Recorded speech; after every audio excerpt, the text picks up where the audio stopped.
ಇಲ್ಲ ಇವಾಗ ಹೆಚ್ಚು ಕಡಿಮೆ ಎಲ್ಲ ನಮ್ಮ ಮೊನ್ನೆ 1850 ಈ ಕಡ್ಡಾಯ ವೈದ್ಯಕೀಯ ಸೇವೆ ಅಡಿಯಲ್ಲಿ 1850 ಡಾಕ್ಟರ್ಗಳನ್ನು MBBS ಡಾಕ್ಟರ್ಗಳನ್ನ ನಾವು ಭರ್ತಿ ಮಾಡಿದ್ವಿ. ಮತ್ತು ಕೆಲವು ಕಡೆ ಸ್ಪೆಷಲಿಸ್ಟ್ ಸ್ವಲ್ಪ ಕೊರತೆ ಇದೆ. ನಾವು ಕಾಂಟ್ರಾಕ್ಟ್ ಮೇಲೆ ತಗೊಳ್ಳೋದಕ್ಕೂ ಕೂಡ ಹೇಳಿದ್ರು ಕೂಡ ಕೆಲವು ಭಾಗಗಳಿಗೆ ಅಲ್ಲಿ ಬರೋದಕ್ಕೆ ಇಷ್ಟಪಡಲ್ಲ. ಕೆಲವು ದೂರ ಇರುವಂತ ತಾಲೂಕುಗಳು ಅಥವಾ ಕೆಲವು ಏರಿಯಾಗಳಿಗೆ ಅಲ್ಲಿ ನಾವು ಕರೆದ್ರು ಕೂಡ ಬರೋದಕ್ಕೆ ಸ್ವಲ್ಪ ಸಿಗ್ತಾ ಇಲ್ಲ. ಅದೇ ಸುಮಾರು 223 ಹೊಸ ನೇಮಕಾತಿ ಕೂಡ ಈಗ ಚಾಲನೆ ನೀಡ್ತಾ ಇದ್ದೀವಿ. ಸ್ಪೆಷಲಿಸ್ಟ್ಗಳನ್ನ ತಗೊಳ್ತಕ್ಕಂಥದ್ದು ಮತ್ತು ಕೆಲವು MBBS ಡಾಕ್ಟರ್ಸ್ ತಗೊಳ್ಳುವಂಥದ್ದಕ್ಕೂ ಕೂಡ ಈಗ ಅನುಮೋದನೆ ಸಿಕ್ಕಿ ಈಗ ಅದನ್ನ ನಾವು KE ಮುಖಾಂತರ ಮಾಡೋದಕ್ಕೆ ತೀರ್ಮಾನ ಆಗಿದೆ. ಬಹುಶಃ ಒಂದು 2-3 ತಿಂಗಳಲ್ಲಿ ಆ ಪ್ರಕ್ರಿಯೆ ಮುಗೀತದೆ. ಏನಂತಂದ್ರೆ ಇದು ಏನು ರಿಕ್ರೂಟ್ಮೆಂಟ್ ಪ್ರೋಸೆಸ್ 3 ತಿಂಗಳು 4 ತಿಂಗಳು ಬೇಕು. ಸೊ ಆ ಪ್ರೋಸೆಸ್ ಮುಗೀತದೆ. ಆಮೇಲೆ ಇನ್ನೊಂದು ಏನಂತ ಹೇಳಿದ್ರೆ PG ಡಾಕ್ಟರ್ಸ್ದು ಅವ್ರದ್ದು ಕೂಡ ಯಾವ ರೀತಿ MBBS ಡಾಕ್ಟರ್ಸ್ ಈಗ ನಾವು ತಗೊಂಡ ಮೊನ್ನೆ 1800 ಅದನ್ನು ಕೂಡ PG ಡಾಕ್ಟರ್ಸ್ ತಗೊಳ್ಳೋದಕ್ಕೂ ಕೂಡ ಪ್ರೊಸೆಸ್ ನಡೆದಿದೆ. ಅವ್ರು ಕೆಲವು ಕೋರ್ಟ್ಗಳಿಗೆ ಹೋಗಿದ್ದಾರೆ. ಕೋರ್ಟ್ ಅಲ್ಲಿ ಇರೋದ್ರಿಂದ ಅಲ್ಲಿ ಅದು ತೀರ್ಮಾನ ಆಗುವಂಥದ್ದಿದೆ. ಅದಾದ ನಂತರ ಈ ತಜ್ಞ ವೈದ್ಯರ ಹುದ್ದೆಗಳು ಕೂಡ ಅದ್ರ ಮುಖಾಂತರ ಭರ್ತಿ ಮಾಡೋದು ನಮ್ಗೆ ಅವಕಾಶ ಆಗ್ತದೆ. ರಾಜ್ಯದಲ್ಲಿ ನಾವು ಈಗ ಒಂದೇನಂತ ಹೇಳಿದ್ರೆ ನಮ್ಮ ಇಲಾಖೆಯಲ್ಲಿ ಈ ಔಷಧಿ ನಿಯಂತ್ರಣ ಇಲಾಖೆ ನಾವು ಬಂದ್ಮೇಲೆ ಅದನ್ನು ಚುರುಕುಗೊಳಿಸಿದ್ದೇವೆ ಮತ್ತು ಸಾಕಷ್ಟು ತಪಾಸಣೆಗಳು ಮಾಡಿಸ್ತಾ ಇದ್ದೀವಿ. ಇಡೀ ದೇಶದಲ್ಲಿ ಇವತ್ತು ಅತಿ ಹೆಚ್ಚು ಈ ತರ ಮಾದರಿಗಳನ್ನ ನಾವು ಸಂಗ್ರಹಣೆ ಮಾಡೋದು, ತಪಾಸಣೆ ಪರೀಕ್ಷೆ ಮಾಡುವಂಥದ್ದು ಕರ್ನಾಟಕ ಈಗ ಬಹಳ ಮುಂಚೂಣಿಯಲ್ಲಿದೆ.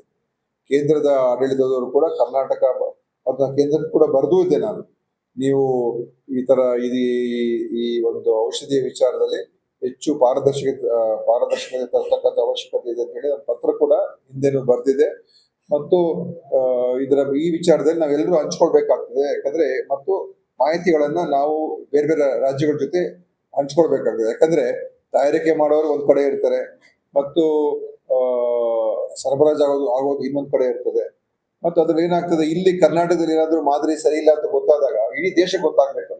ಅದೇ ರೀತಿ ಬೇರೆ ಯಾವುದೇ ರಾಜ್ಯದಲ್ಲಿ ಏನೇ ಈ ತರ ಒಂದು ಡ್ರಗ್ಸ್ ಸರಿ ಇಲ್ಲ ಅಂತ ಗೊತ್ತಾದಾಗ ಕಳಪೆ ಅಥವಾ ಕಲಬೆರಕೆ ಆಗಿದೆ ಅಂತ ಅದು ನಮಗೂ ಕೂಡ ಗೊತ್ತಾಗಬೇಕು ಅಂತ ಹೇಳಿ ಒಂದು ವೆಬ್ಸೈಟ್ ಅನ್ನ ಮಾಡಿ, ವೆಬ್ಸೈಟ್ ಮುಖಾಂತರ ಇಡೀ ದೇಶಕ್ಕೆ ಗೊತ್ತಾಗೋದ ರೀತಿಯಲ್ಲಿ ಮಾಡ್ಬೇಕು ಅಂತ ಕೂಡ ಹೇಳಿದ್ದೆ. ಅದು ಒಂದ್ ಕಡೆ. ಇನ್ನೊಂದೇನಂತ ಹೇಳಿದ್ರೆ ಏನಿದೆ ಈ ಕಾಫ್ ಸಿರಪ್ ಇದು ನಮ್ಮಲ್ಲೆಲ್ಲೂ ಸರಬರಾಜು ಆಗಿಲ್ಲ.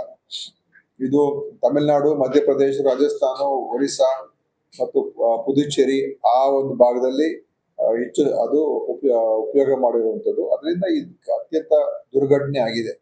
ಅಂದ್ರೆ ತಯಾರಿಕೆ ಘಟಕಗಳು ಅವರು ಬೇಜವಾಬ್ದಾರಿತನ ಮತ್ತು ಯಾವ ಒಂದು ಏನು ಇಂಗ್ರೀಡಿಯೆಂಟ್ಸ್ ಅಂತ ಹೇಳ್ತೀವಿ ಪದಾರ್ಥಗಳು ಅದನ್ನು ಉಪಯೋಗಿಸ್ಕೋಬಾರ್ದು. ಇದರಲ್ಲಿ ಡೈಎಥಿಲೀನ್ ಗ್ಲೈಕಾಲ್ ಅಂತ ಬರ್ತದೆ, ಅದನ್ನು ಉಪಯೋಗಿಸಿದ್ದಾರೆ. ಅದು ಉಪಯೋಗಿಸಬಾರ್ದಾಗಿತ್ತು ಮತ್ತು ಆ ಪ್ರಮಾಣ ಕೂಡ ಹೆಚ್ಚಿತ್ತು. ಮಕ್ಕಳಿಗೆ ಅದನ್ನು ಕೊಡೋದ್ರಲ್ಲೂ ಕೂಡ ಎಚ್ಚರಿಕೆ ವಹಿಸ್ಬೇಕು ನಾವು.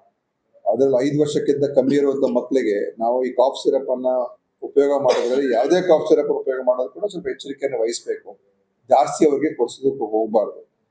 ಅದರಿಂದ ಈಗ ನಾವು ನಮ್ಮ ಇಲಾಖೆಯಿಂದ ಕೂಡ ಇವತ್ತು ಒಂದು ಮಾರ್ಗಸೂಚಿ ಅಡ್ವೈಸರಿಯನ್ನು ಕೂಡ ಇದ್ರ ಬಗ್ಗೆ ಬಿಡುಗಡೆ ಮಾಡ್ತಾರೆ. ಇವತ್ತು ಏನು ಯಾವ ರೀತಿಯಾಗಿ ಎಚ್ಚರಿಕೆಯನ್ನು ವಹಿಸ್ಕೊಳ್ಬೇಕು ಅಂತ ಒಂದು. ಇನ್ನೊಂದು ಇದೇ ತರ ಕಾಫ್ ಸಿರಪ್ ಗಳನ್ನ ಬೇರೆ ಕಂಪನಿಗಳ ತಯಾರಿಕೆ ಆಗಿದ್ರು ಅದನ್ನು ಕೂಡ ನೀವು ಮಾದರಿಗಳನ್ನ ಸಂಗ್ರಹಣೆ ಮಾಡಿ ಅದಕ್ಕೆಲ್ಲ ತಪಾಸಣೆ ಮಾಡಿಸ್ಬೇಕು ಅಂತ ನಾನು ನಿನ್ನೆಯಿಂದನೇ ಆ ಪ್ರಕ್ರಿಯೆ ಶುರುವಾಗಿದೆ. ಮೊನ್ನೆಯಿಂದನೇ ಆ ಪ್ರಕ್ರಿಯೆ ಗೊತ್ತಾಗಿದ ತಕ್ಷಣ ನಾನು ಹೇಳಿದ್ದೆ. ಸೊ ಅದೆಲ್ಲ ಈಗ ಸಂಗ್ರಹಣೆ ಮಾಡಿ 1-2 ದಿವಸ ನಮ್ಗೆ ರಿಪೋರ್ಟ್ ಬರ್ತದೆ. ಸೊ ಅದನ್ನು ಕೂಡ ಮಾಡಿಸ್ತಾ ಇದೀವಿ. ಎಚ್ಚರಿಕೆ ಕ್ರಮ ಬೇರೆ ಕಂಪನಿಯವ್ರದ್ದು ಕೂಡ ನಾವು ಚೆಕ್ ಮಾಡಿಸ್ತಾ ಇದೀವಿ.